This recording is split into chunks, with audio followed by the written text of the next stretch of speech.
दंडवत हो.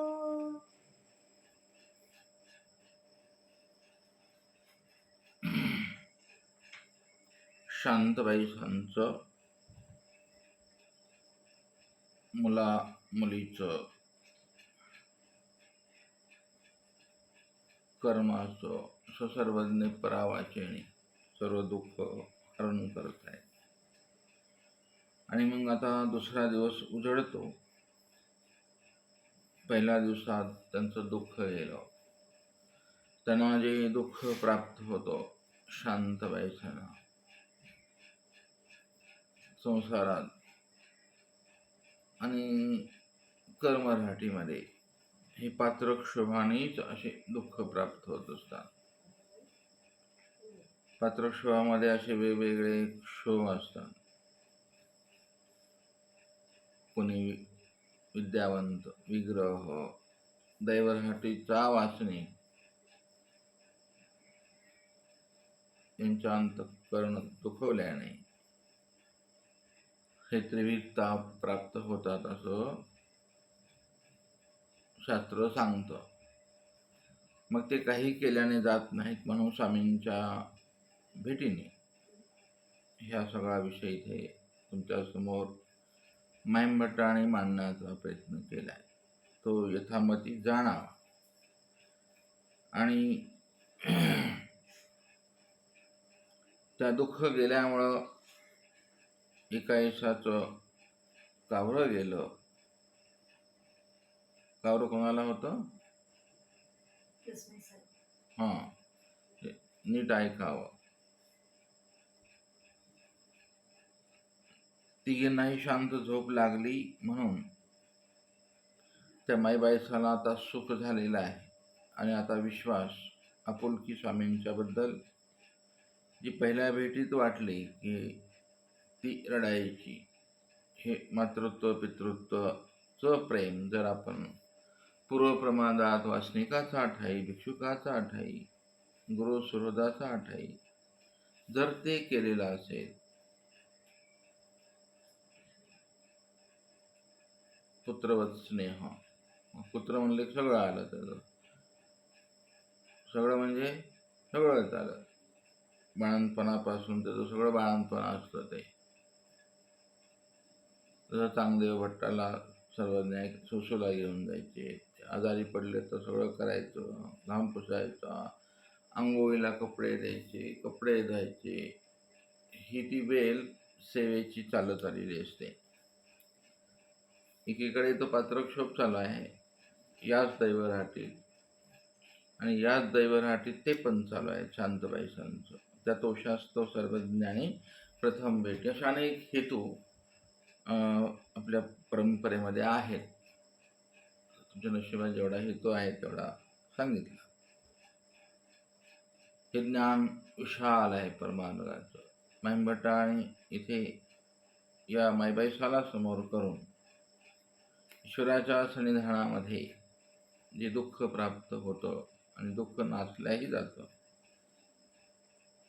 ती लीळा इथे सांगितली. आणि मग तिला असं वाटायला लागलं की नाही, आता हे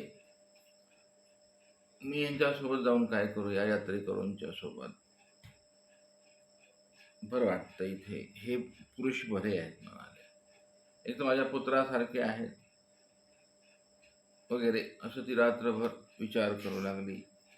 आणि हाच विचार माणसाला देवापर्यंत घेऊन जात असतो. आणि मग अशा विचारामध्ये ते यात्रेकरू निघाले. आता तो विषय तिच्या पुढं आहेच. मग ती स्वामींकडे आली, दंडवत केला. स्वामीच म्हणतात, बाई आता तुमचे सोबती निघाले, तुम्ही जा. हे सर्वज्ञत्व सिद्ध होतं. तिच्या मनातलं स्वामींना सगळं कळालं. त्यामुळे तुम्ही या, मग आता चालले ते तुमचे गाठोडे घेऊन. ती विचार करते आणि म्हणते, आमची द्वारावती हेच, आमची गोमती येथची, आमचा काणा येथच भेटला. हा जो आत्मविश्वास जन्माला आला तो स्थिर राहिला तिच्या जीवनात, बदललाच नाही. आता ती बोलली ती फायनल. माणसानं असं बोललं तर असं पाळावं लागतं. सुतिया काळी जे सुहावे, तुझा तो आता प्रसूती काळ सुरू झालाय परमार्गात. शांतबाईशा बोलतात स्वामी. जिजे म्हणाले द्वारावती हेच गोमती येथच आणि कहाणा पण येतच भेटलाय म्हणाले. सर्वज्ञ म्हणतात स्वामींची भाषा कशी उत्तम आहे. चंद्राचा रश्मी करून, चंद्राच्या किरणाने शिळा, पाषाण, लता, गुलमे, निवती हे निवत असतात. चंद्रस्वामी स्वामींच्या 16 कळांच्या स्मरणाने, आठवणीने तुमच्या जीवनातील शिळा, पाषाण, लता, गुलमे हे निवायला पाहिजे. कमीत कमी निवले पाहिजे, द्रवले नाही तर चालतात. आता तसं काय राहिलेलं नाही. जे कोरे कन्वेचे आहेत त्यांच्याबद्दल असं होतंय आता पण. स्वामी म्हणतात ते द्रवत नाही. तैसा सोमकांत नव्हे. जो सोमकांत असतो तो चंद्राची किरण पडल्या पडल्या त्याचं द्रव होतो, अंतःकरणात पाझर पडतो. तिला कळलं का नाही कळलं कोणाला ठाऊक हे वाक्य. स्वामी म्हणतात बाई आता सासऱ्या पाठवा. जाऊ द्या असं म्हणाले, ठीक आहे. स्वामी परावाचा बोलता बोलता लगेच संसारिक वाचा, संसारिक बोलतात स्वामी. वैखरीद्वारे बोलतात. परेचा व्यापार बंद, कृपेचा बंद, प्रसन्नतेचा बंद, कर्माकडे घुसतात. हे स्वामींचं वैशिष्ट्य आहे. म्हणाले जाऊ द्या, हे ह्यांना तुमच्या लेकीला पाठवू नका म्हणाले. आता म्हणजे का पाठवत नाही म्हणायचं स्वामींना, का पाठवत नाही तुम्ही हिला? आता तरुणीसाठी लेख आहे, पाठवा, जाऊ द्या माझीला. ती म्हणजे नाजी हे दुहाचा दृष्टांत सांगितलेला आहे. दुहाव पाठ पाहिजे दृष्टांत दिले. जिजी म्हणाले ही माझी लेख दुहव आहे. आपलं आपण दुहावात बी बसत नाही, रांडत बी बसत नाही, वांजत बी बसत. वैचारिक स्थिती आपली शोधली पाहिजे की आपण कशात बसतो. ती हा एक दुहड आहे, कलवडाचा कलवडी, दिसोडाचा ती तिकडं आहे. विरहणीत बसत नाही आपण, पहिली दुसरी तिसरी, ह्याच्यात कुठंतरी बसलं पाहिजे. अस्थिपरी हे कुठंतरी बसलं पाहिजे आणि खेळ संपला पाहिजे एकदा. असा संपणारच आहे ना, मग देवासाठी संपवायचं जीवन. छान संपणारच आहे. काळात कोणाला थांबत नाही आहे. आला म्हणजे आला, आणि काळाला यायला आपला प्रयत्न पण कारण असतो. नको ते ताणताना वाढले, काळाला पुन्हा फावतं. म्हणजे अप्रयत्नाचं मरण म्हणतात त्याला. असं पण होतं ते. मराठीत तसंच आहे, इकडे असंच मग होतं ते. वैचारिक समीकरण मिळतच नाही.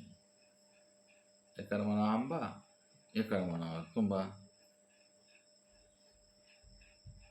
म्हणजे काय चाललंय नेमकं कळतच नाही. स्वामी म्हणतात बाई आता चल, ही आहे ना, ही अशीच आहे ना, पण आम्ही सोमकांत आहे ना इथे. आता ती सोमकांत आहे, आम्ही चंद्र आहोत. जाऊ द्या, हिचं सगळं काढले दुःखात. ती सांगते स्वामींना ही अशी आहे, वरेता नावडे दिरा नावडे कोणाही पडेना, म्हणून तिनं दवडली. आता येते ती पत्करी तिना. सर्वज्ञ म्हणतात आता आवड. आता शब्द आहे सर्वज्ञांचा. आता आवडती आमची वडील सून आली म्हणून सावमे येती.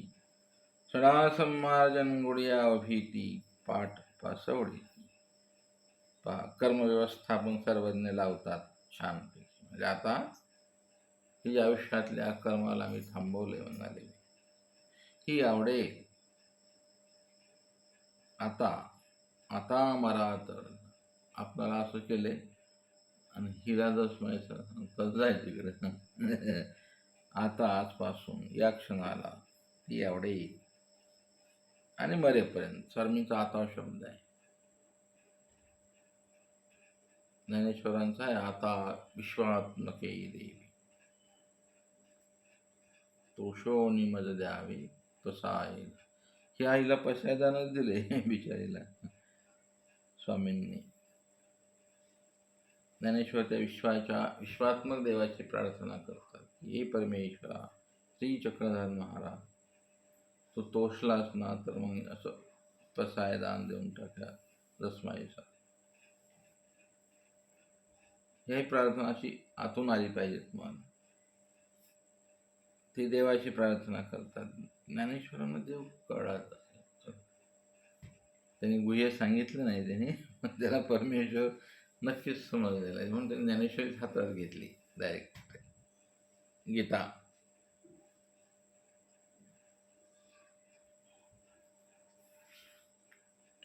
काहीतरी भानगड आहे पण एवढा तर लहान वयात गीतेवरती लिहिणं एवढ्या 8,000 वह्या साधी गोष्ट नाही आहे.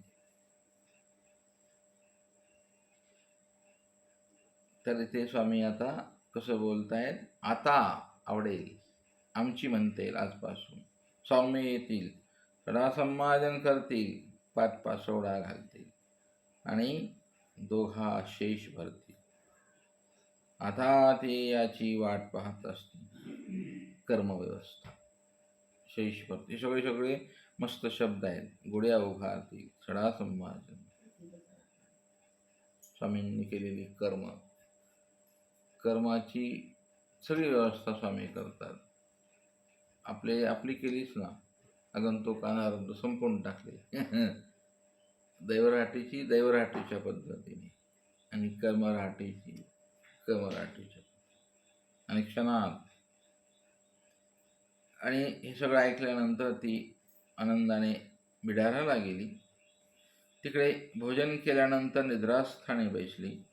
एकाईसाला म्हटले येई इकडे. म्हणाले बाळ मला काय बोलायचं हे असं तरी बोलावं कमीत कमी जीवनात, काही बोलण्यापेक्षा. ती काय बोलते बघा आता. ती म्हणाले अगं गोसाव्याची ब्रह्मवाचा हे बी कळलं पाहिजे. इतुक्या प्रतिती झाल्या तरी तू जसमाई ते बोळवीत जाय का. हे वाक्य कळायला बरंच काळ जातो. ती काय म्हणते, अगं ही ब्रह्मवाचा आहे ग म्हणाली बाई. आणि आपणाला इतुक्या प्रतिती आल्यात. आता आपण 8 दिवस राहिलोच की यांच्याजवळ. जन्म गेला तरी प्रतिती येत नाही. हे प्रतिती काय नाही, फुसकी असते प्रतिती. थोडं काय कमी जास्त झालं की प्रतिती गेली बोगळत. लगेच विपरीतत्व प्रतिती याला म्हणत नाहीत.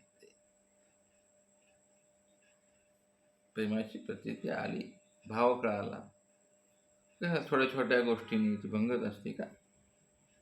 भांडण्या झाल्याने भंगत असते, नुसती भंगत. ती म्हणते हा हे सगळं माईंभट्ट का लिहित आहेत. ती म्हणते अगं आपणाला इतकी प्रतीती आली बघ आणि तू जसमायेसा ते आता बोळीत जा म्हणाले. बाई एक एक माझ्या आयुष्याचा आता संपून टाक, कोणत जावे येतं बस. ती काय म्हणते, हे काय वाई तुझं गोसाव्याचा सन्निधानी असो आवडे, मग काही ना आवडे मज नवचे, मला जाऊ वाटणार नाही म्हणाले. तुला राह वाटतंय ना, मला पण राह वाटतंय. उदयाची मग इकडं रात्रभर बोलणं झालं. मायलेकीचं असं बोलावं. आल्या दर्शनाला दंडवत घातलं, श्रीचरणाला लागलं. सर्वज्ञ म्हणतात याते बोळवाची ना. ती म्हणते जीजी मी रात्री हिला म्हटलं हिला बोळवीत जाय, तर ते म्हणे मी गोसाव्याच्या मंगळा अवसरात चुके, म्हणून ती गेली नाही. तिला वाट लावत. गोसावी एकायसा एक असं पात्र आहे सर्वज्ञांच्या प्रसन्नतेतलं. ही एकायसा वेगळी आणि मागितल्या ही शिदोरी न देणारी एकायसा, स्वामींना पैसे उष्ण देणारी एकायसा. आता हीच ती एकायसा समजल्या जाते परमार्गी. असं झालं नाही पाहिजे. कमीत कमी आपण हिला आठवताना तिला बाजूला करावं, तिला आठवताना बाजूला करावं. देवाला आठवता यावा म्हणून आपल्या सगळ्या उदरनिर्वाहाची सगळी जबाबदारी सर्वज्ञ उचलतात. खांद्यावर ओझं वाहतात स्वामी. ची माय पण आहे ना स्वामी, ते सगळं सांभाळतात. जैन येतो मोकळा जेव्हा दयाचे ते सांभाळ. पण हे आपण इथं नेमका मुद्दा इथे आपला विसरला जातो. आपलं आठवणच नाही राहत आहे की नाही. करायची नाही, फक्त तेवढंच करायचं ना. आता स्वामी म्हणतात एकाईश आपण रात्री जे बोललात ते काही अंशानं चांगलं पण आहे, बरं पण आहे, तसं होणार पण आहे. पण आता काय करा तुम्ही, आता जा हिला सोडून या. नाजी मी गोसाव्याच्या सन्निधान सांडवणी नावची. आता एकायसा बोलू लागल्या आणि प्रथमच एकायसा बोलल्या स्वामींना. आणि सुंदर बोलल्यावर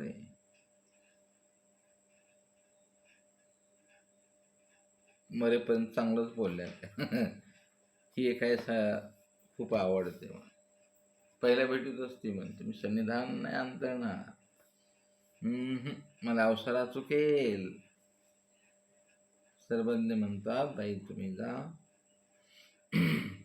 हे आपणाला स्वामींनी ओटीत घालावं. हे विधिवाक्य आहे स्वामींचं. त्या अंतःकरणात साधकाने कोरून ठेवावं. साधक म्हणजे उपदेश असो कोणी का, त्यानं हे एक लक्षात ठेवावं. इथून पुढचं स्वामी काय म्हणतात, तुम्ही जा, आम्ही जातो उत्तरापंथी, तुम्ही जा महाराष्ट्रात. आणि मग येत असता जे गोमटे होईल तेच तुम्हा तेच असता. जा,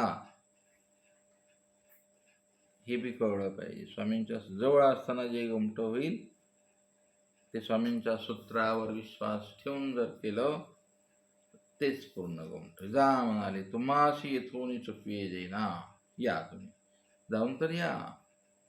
जीजी म्हणाले नको ना. म्हणाले बघा येई कमून एक शय्या पाळणाशी, ते आपल्या पतीचा धर्मी वर्ते, आपल्या पतीचे शेजे अनिकाशी दिगवणे. शय्याचं पालन करणारी आहे. पतीचा धर्मी वर्तणं खूप कठीण आहे, पण ती आहे म्हणून तिला शय्या पाळणा म्हणतात. आणि मग तिच्या ठिकाणी नौकराणी आहे. तिच्या देखोविकी ती येते पुसपुसू, शुद्रीही तैशीच वर्ते. भांडे घासणारी, झाडलोट करणारी. भक्ती म्हणाली माझी मालकीन आपल्या नवऱ्यासोबत कशी राहते, मग ती तशीच राहते. ती शुद्री आपल्या नवऱ्यासोबत तशीच राहते, तशीच वर्ते.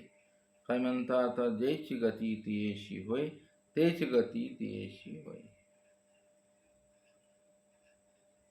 ही शुद्री आहे आणि ही पतिव्रता आहे. आता कलियुगी पतिव्रता धर्म हा न वर्ते. कोणत्या पतिव्रता न वर्ते, मानसी वगैरे वगैरे. तर ह्या दृष्टांत आता करून ठेवावा. एकायशाला सांगितलंय. जी मला ठीक आहे, निघाली. बिचारीचं एक चांगलं आहे. घेतलं गटुडं, निघाली. प्रतिष्ठा गेली. तिथे सारंग पंडिताने चिरचोळी तोंड ऐसे तोडे ऐसे घेतले, सवे घोडे जणू वेचू दिदला. सारंग पंडितांनी पैसे खर्च केले बरं इथे. आता धोंड्या कोणकोणासाठी करत नाही, पण सारंग पंडित भाग्यात आहे. चिरचोळी करायला भेटली त्या लेकीला. तोडे घेत, सामान दिलं घोड्यावर ठेवून, तिला घोडत घेतलं, सोबत माणसं दिले, काही पैसे दिले खर्चायला, आणि मग जसमायसाच्या गावा एरंडसाशी गेली. एरंडोला आहे. तव ती वाट पाहते होती. वडील सोना आली, वडील सोना आली म्हणून सगळं स्वामींनी सांगितलेलं आहे ना. तिकडं देवतेला आदेश आहे. गुढ्यात तोरणं उभारले, सडा संमार्जन केलेले आहेत आणि स्वागताला गंध अक्षदा आरती घेऊन उभे आहेत ते. मग ते अशा थटात स्वामी आले. मग त्या ते घेऊन गेले. अपार आदरो केला. गुढ्या सडा संमार्जन, चौकरंग माळिका, पाठोपासोळा दोघा शेष भरली, तयाची भांगार केली. ऐसा बरवा माहेरीच्या ऐसा महाउत्सव केला. गोसावी सांगितले होते तैसेच झाले. आणि मग ती असू लागली. ती पडयंती झाली. तेच पडयावू लागला. तेच नांदणूक देखोनी एकाएसे हर्ष माळीला. एकाएसे गोसाव्यांची बहुत प्रीती संचरली, प्रतीती संचरली. आणि त्याच 7 दिवसामध्ये सप्तमात्रा क्रमिले. मग एकाएसा म्हणितले, आता मी जाईन. हे तरी जीवनात झालं पाहिजे. 7 दिवस तरी असं चिंतन झालं पाहिजे. ती म्हणाले, आता सांगते आता ती बहिणीला, आता मी गावा जाईन. माय एकली असे तेही बहुता प्रीती माहितले. जाल कैची आमची वाफ राहील, गव्हाची पेरणी होईल, आणि तुम्हाशी वस्त्र घेऊनी मग तो ठावरी बोळवणी. तेव्हा नका जाऊ आता, आमचं तर हे थोडंसं दिवस राहिले, 4-5 दिवस थांबा. गहू निघतील, गव्हाची पेरणी करू आम्ही, मग तुम्हाला वस्त्र घेऊ आणि मग तुमच्याकडे येऊ, जिकडं जायचं आहे तिकडं. मग जे दिवशी गोसाव्याजवळी शांतबाईसाची स्थिती झाली, तीच दिवशी ते एकाएसाची झाली. स्वामींनी सांगितलं होतं, जे इथं आहे तिथं होईल. स्वामी इकडं तिला आता 7 दिवस भेटले शांतबाईसाला. त्याने ध्यान दिलं. तिथे स्थिती झाली की तिकडे स्थिती, सगळंच मग चिंतन करायचं. तेच आपलं उठणं बसणं व्हावं. आपलेही बोलीबाबळ शिंपून कर्म नसावेत, अशी कामना प्रार्थना मनात करावी साधकाने. ती काय अनुसरली नाही ना, आणखीन ग्रस्तच आहे की ती. आणखीन बोध व्हायचा आहे तिला. वेधीची आलेली. तुम्हाला तर देवाने 5 नावं दिले, बोध दिलाय, शब्द दिले. म्हणाले, जीवे करावे ते केले, पुरुषे करावे ते केले. आता आपल्याकडून हे सगळं ठरलेलं आहे. संस्थांच्या काळामध्ये आपण आपलं अवलोकन केलं तर परमेश्वराने करायचं ते सगळं करून झालेलं आहे. ओव्हरलोड केलंय ते. जीवेक पुरुषेक, पुरुष शब्द टाकलाय देवाने का नाही. पुरुषे करावे ते ठेले. स्वामींचं स्वरूप असं दुःखी होतं नाही का आपल्याकडून. तसं सुरुवातीचं वचन आहे ते. कुणाला सांगितलंय वचन आहे? बाई जीवे करावे ते केले. चुकलं. कसं आहे ते सुरुवातीचं? बाई देवे करावे ते केले, पुरुषे करावे ते ठेले, असं वचन आहे आपल्या स्वामींची ब्रह्मवाणी. बघा आता ह्या वचनाची प्रचिती सगळ्याला येते. बाई, देमती, देवे, करावे, जे जे मला करता होतं तुम्हाला ते सर्व केले. देवे करावे ते केले, पुरुषे करावे ते ठेले. इथं पुरुषे म्हणजे पुरुषार्थाने करायचं असतं हे सगळं. आपला आपला टाईम, आपला वेळ, आपला अध्ययन, अध्यापन, स्वाध्याय, स्मरण, आठवण, सेवा, हे सगळं या विधीतून त्या विधीत जावं लागतं. लग्न झालेली कन्या कशी असते, स्वयंपाकघर, भांडे, ते झालं की जेवण, वाढणं, धुणं, नवरा आलाच, सासू सासरे, हे सगळ्यांचं करावं लागतं. हे इथं पण तसंच आहे की 11 विधीमध्ये तुम्हाला दररोज प्रवेश करावा लागतो. ह्या विधीत संपलं त्या विधीत. उचित कोणी पाहुणा आला म्हणजे अभ्यागत आले तर त्याचं करावं लागतं. अशक्त भेटला कर शुश्रूषा, सगळं सोड.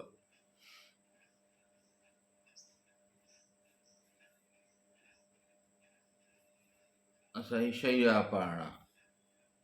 आपणाला शय्या पाळणंच व्हावं लागेल, दुसरं काय.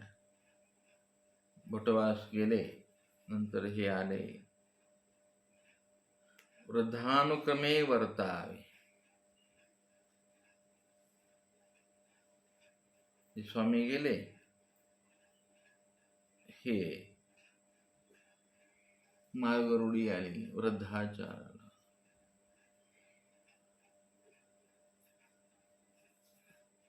काय म्हणजे अशी गंमतच आहे. सोपं सोपं झालंय ना आता. ते वर्तावं लागेल तुम्हाला जीवनात. नाही तर काय मजा नाही. भुंकत गाढव. गाढवालाच काय म्हणतात असं काय माहिती, स्वामींना गाढव जाऊ. काम करून घेतल्यावर खाय घालायची पंचायत नसते गाढवाला. काम करून घ्यायचं, सोडून द्यायचं, चरून येतं. काम नसलं तरी खाऊ घालायची पंचायत नाही ना. बैल घेतला तर काम असो नसो त्याला खाऊ घालावंच लागतंय, चारा आणावंच लागतंय. गाढवाचं तसं नसतं, सोडून द्यायचं. त्याला मोर काय नसतं, त्याला बांधत नाही.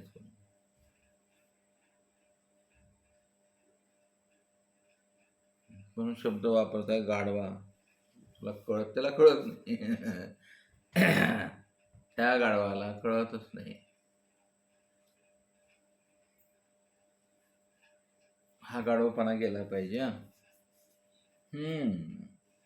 तास गाढव स्वामींना भुंकत गाढव. स्वामींचे शब्द आहेत, ते पूर्वजांनी वापरले कुठंतरी.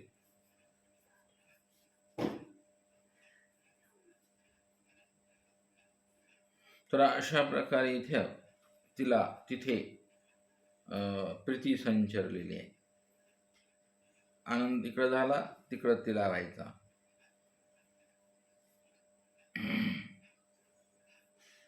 आणि मग एक दिवस शांतबाईसा आनंद भोगत बसलेले आहेत.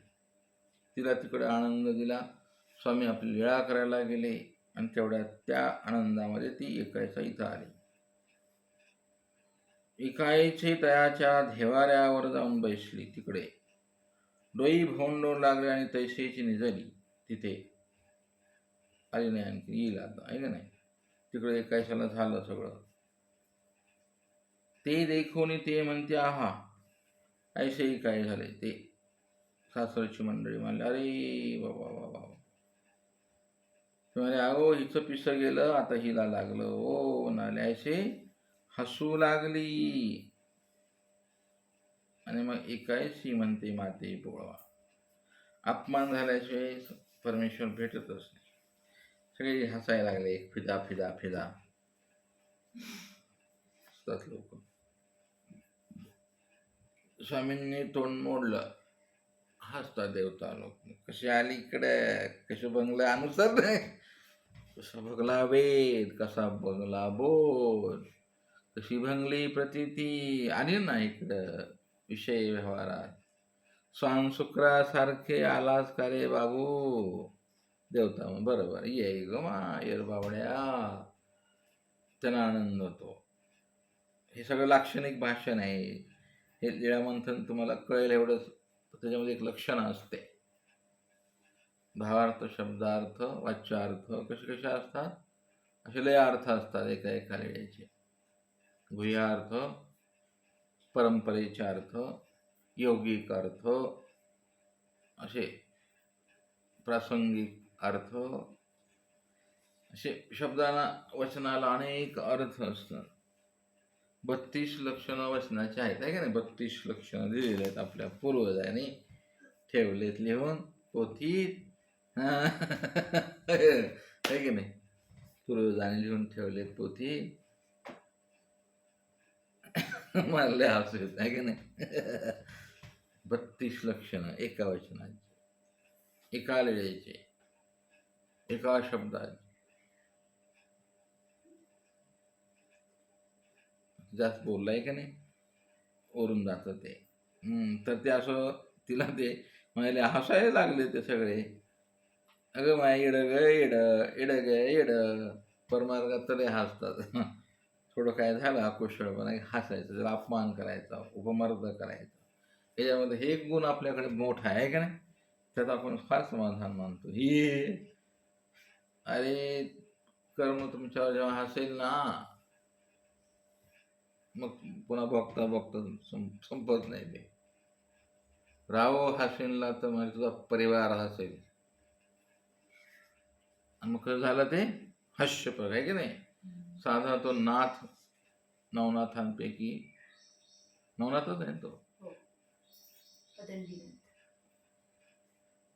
मग उपहास नाही करायचा. आला हस मनात हसा. मग तो साधक आहे, तो नामदारी आहे थोडा. सगळं कळतं आपणाला, त्याचा चॅप्टरपणा कळतो, त्याची हुशारी आपल्यासोबत करतात उपदेशी वासनिक भिक्षू. हे परमार्गी चालत राहतं. म्हणून आपण त्याचा हसून आपला का उपहास करायचा. स्वामी दुखवल्या जातात तिथे. इथेच आपलं कर्म विपरीत होऊन जातं, दुसरं काय नाही. संसारात तसं होतं, पात्रक्षोभ होतो, इकडे हे पात्रक्षोभ. मग दुःखावर पडा. शांतबाईचा. म्हणून शांतबाईचा महिमभट्टांनी सविस्तर वाखाणलेले, एक एक शब्द भाव सुंदर वेणीची गुंफण केली आणि आपल्याला हा प्रसाद दिलाय महिमभट्टा. आणि सगळे हसायला लागल्यावर तिला कसं नको वाटलं. तेव्हा निघाली मामी, आता चला मला कोणी बोलवत येणार आहे का, एकटीच जाते. येता का तुम्ही शेतात शिवाराचं. बघा कसं करता तुमचं हे शेतातले कार्यक्रम, का मला सोडता. कार्यक्रम चालतातच. ते म्हणाले राहा, आम्ही सगळे आवरतो शब्द आहे ते. मग तुला साडी घेऊ, मग बोलवीत येऊ. ती म्हणते भाऊ आता बस झाली तुझी साडी चोळी. हे बुचकेले असतात, हे गोंधळ आहे साड्यांचा. अरे अरे अरे अरे त्या मराठवाड्यात एका एका बाईच्या घरी 100 साड्या असतील, पण फुगतीच. काय कार्यक्रम की घ्यायचं आपलं बोचकं घेऊन जायचं आणि त्यांचं घेऊन यायचं. ह्या संसार. पैसे नसले तरी त्या नवऱ्याला आणावंच लागते साडी. उगस आणि ते बॉक्स मग हॅलो थोबाड घेऊन घे. आणि जाताना ते देतात परत.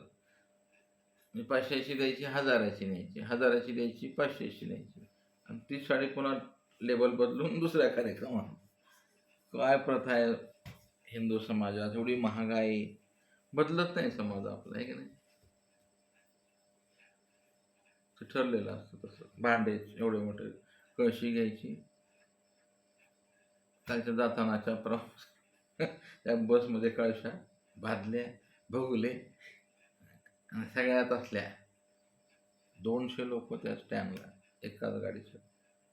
सगळ्याच्या हातात तसलंच आणि काढलेलं कार्ट कसा ती कार्टी धोंडा खाऊन आलेली. आणि ते आता काय गमत आहे. हे तोच प्रकार इकडे आता येतोय, आलेला आहे. वेगळ्या रूप आहे ते. धोंडा. ती म्हणाले बाई, ती म्हणाले आता जमणार नाही मला, मी निघाली. आणि तशीच निघाली ती. इकडे शांतबाईचा बसलेल्या आहेत, सर्वांनी बोलतायत. आता उद्या पाहू आपण सर्वांनी काय म्हणतात ते.